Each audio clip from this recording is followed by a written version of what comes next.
E para explicar como o governo está cortando diversos dos nossos direitos, eu recebo aqui a coordenadora nacional da Auditoria Cidadã da Dívida, Maria Lúcia Fatorelli. Muito obrigado pela sua presença aqui no programa.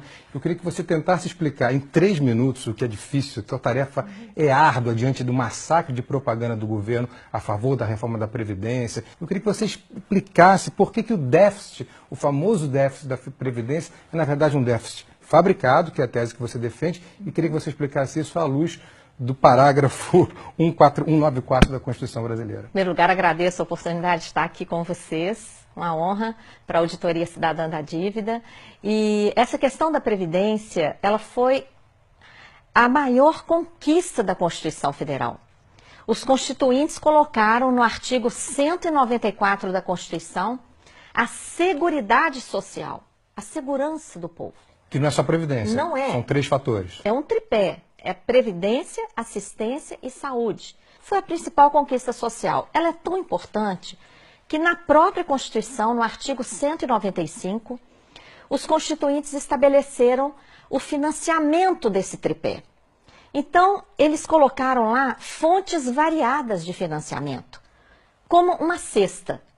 Nessa cesta, eles colocaram, primeiro, os trabalhadores e empregadores vão contribuir com uma contribuição para o INSS incidente sobre a folha, paga tanto pelos trabalhadores como pelos empregadores. Também as empresas vão contribuir sobre o lucro.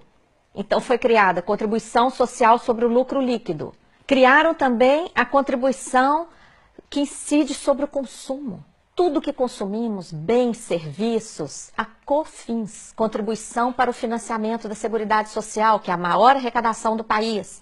Tem também PIS/PASEP, arrecadação sobre a venda de produtos rurais, arrecadação sobre todas as importações e várias outras fontes menores, como, por exemplo, uma contribuição que incide sobre todas as apostas de loterias e concursos pagos no país. Então, se tem tanta fonte de financiamento, por que o governo insiste em dizer que tem o déficit? Como é que ele fabrica esse déficit? Então, ele pega lá dessa cesta, onde estão todas essas fontes variadas, ele vai lá e pega somente a contribuição do INSS.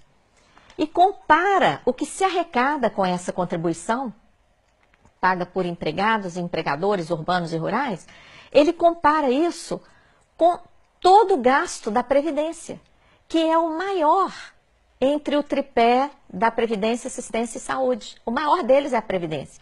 E quando fazemos a conta honestamente, considerando todas essas fontes, e todos os gastos com previdência, assistência e saúde, o que a gente obtém?